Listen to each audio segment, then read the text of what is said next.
Good morning, class 5. Come on to page number 23 of your English reader book.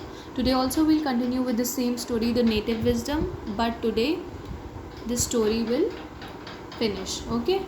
So before starting this story, you will underline the words that I'm going to tell you all. तो अपनी pencil निकाल लीजिए and start underlining the word. The first one is wade, hold,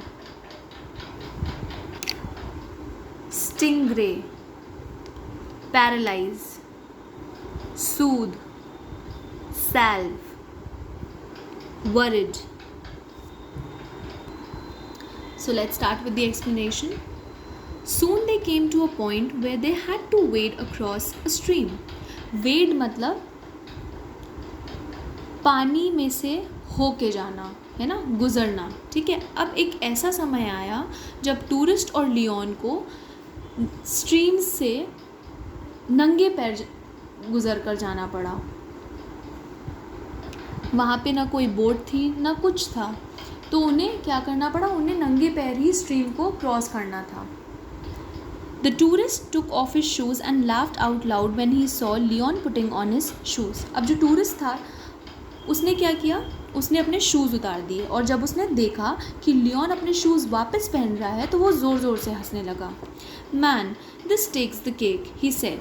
If you wade through water with shoes on, your shoes will get wet and spoiled.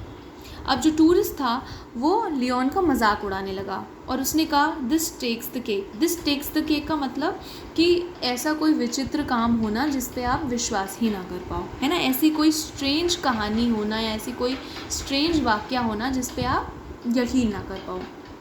तो tourist ने यही कहा. Tourist ने मजाक उड़ाते हुए लियोन से कहा कि अगर तुम शूज़ पहनकर पानी में से गुजरोगे तो तुम्हारे शूज़ जो है ना वो शूज़ गीले हो जाएंगे और ख़राब हो जाएंगे. Leon did not say anything and entered the knee deep water. और लियोन ने उसकी बात पे ध्यान ही नहीं दिया और उसने क्या किया, वो स्ट्रीम के अंदर चला गया. और जो स्ट्रीम का पानी था ना वो बिल्कुल घुटने तक आ रहा था. नी मतलब घुटना. His companion, still shaking with laughter at the stupidity of his guide, followed. और जो उसका कंपेनियन था, यहाँ कंपेनियन किसको कहा जा रहा है, ये कंपेनियन टूरिस्ट को ही कहा जा रहा है. ठीक है. कंपेनियन मतलब साथी. और जो टूरिस्ट था वो अभी भी हंस रहा था, है ना. और वो इतना हंस रहा था कि वो झूमने लगा था, हिलने लगा था हंसते हंसते. क्यों हंस रहा था, क्योंकि उसे लग रहा था लियोन जो कर रहा था वो स्टूपिडिटी कर रहा था. Halfway across the stream, the tourist yelled with pain and fell into the water. और जैसे ही आधी रास्ते में पहुँचे टूरिस्ट और लियोन, जो टूरिस्ट था वो बहुत ज़ोर से चिल्लाया. येल्ड मतलब चिल्लाना, दर्द से, और वो पानी में गिर गया. With great difficulty, Leon hauled him out to the bank and discovered that he had. और लियोन जो था बहुत मुश्किल से टूरिस्ट को किसी तरह पानी से बाहर लाया और उसने देखा, उसने डिस्कवर किया. डिस्कवर मतलब खोजना, और होल्ड का मतलब क्या होता है, बहुत मेहनत मशक्क़त से किसी को निकालना या किसी को घसीटना. तो यहाँ पे कौन घसीट रहा था किसको, यहाँ पे लियोन टूरिस्ट को घसीट रहा था. Been stung by a stingray.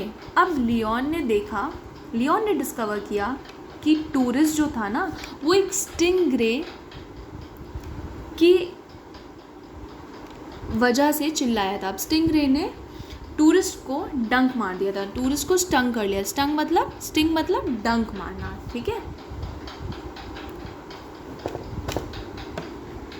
The stingray is a flat fish that lies buried in the sand in stream beds and uses the sting in its long whip-like tail to hit and paralyze its prey. अब stingray क्या होती है, stingray जो होती है ये एक flat fish होती है जो सी बेड या जो रिवर बेड या स्ट्रीम बेड के नीचे, मतलब जो स्ट्रीम का तला होता है ना उसके नीचे दबी रहती है, छिपी रहती है. और जो उसकी टेल होती है ना उससे वो डंक मारती है अपने प्रे को, और उस डंक से जो प्रे होता है ना वो बिल्कुल पैरालाइज हो जाता है. पैरालाइज का मतलब क्या होता है, पैरालाइज का मतलब इंसान जब चल नहीं पाता है ना, या कुछ फील नहीं कर पाता है। तो पैरालाइज को हिंदी में अगर हम हिंदी का वर्ड ढूंढे तो पैरालाइज के लिए लकवा होता है ना, जब आप चल नहीं पाते हो या कोई चीज़ फील नहीं कर पाते हो। तो जब ये स्टिंग ग्रे ने टूरिस्ट को डंक मारा, टूरिस्ट को स्टिंग किया, तब टूरिस्ट जो था वो चल नहीं पा रहा था और कुछ फील नहीं कर पा रहा था। It also uses this as a defense when someone is about to step on it. और जो स्टिंगरे है ये अपने डंक को तब भी इस्तेमाल करती है जब उसे लगता है कि कोई उसको कुचलने वाला है, कोई उस पर चलने वाला है। तो जो टूरिस्ट था ना वो स्टिंगरे के ऊपर चलने वाला था, तभी स्टिंगरे ने उसको डंक मार दिया।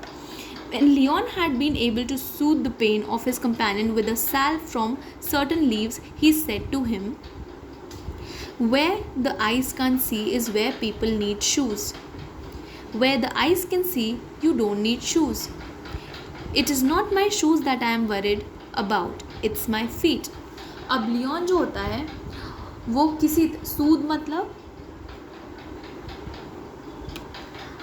आराम पहुंचाना, और सैल्व क्या होता है, सैल्व एक टाइप का मरहम होता है, या आप कह सकते हो एक टाइप का बाम होता है। तो लियोन क्या करता है, लियोन कुछ आसपास की पेड़ की पत्तियों से ऑयल निकालता है ना, और वो टूरिस्ट के चोट पर लगा देता है, जहाँ पे स्टिंगरे ने उसे स्टंग किया होता है वो उसे लगा देता है, और इस तरह से टूरिस्ट को बहुत आराम मिलता है। और लियोन टूरिस्ट से कहता है कि जहाँ पे तुम देख नहीं सकते हो, देयर यू नीड शूज़, जहाँ पे तुम देख नहीं सकते हो वहाँ पे तुम्हें शूज़ की ज़रूरत है। Where the eyes can see you don't need shoes, और जहाँ पे आइज़ देख सकती हैं वहाँ पे शूज़ की ज़रूरत नहीं होती। और मैं अपने शूज़ के लिए परेशान नहीं था कि मेरे शूज़ ख़राब हो जाएंगे, लेकिन मैं अपने फीट के बारे में सोच रहा था। फीट मतलब जो वो, और फीट का मतलब क्या होता है, फीट मतलब जो पैर के पंजे होते हैं ना उन्हें हम फीट कहते हैं। एक पैर के पंजे को फुट कहते हैं, और जब हम दोनों पैर के पंजों की बात करते हैं तो उन्हें हम फीट कहते हैं। So this is how your story ends. So underline the hard words, practice the pronunciation of the hard words, and learn the spellings also. Fine.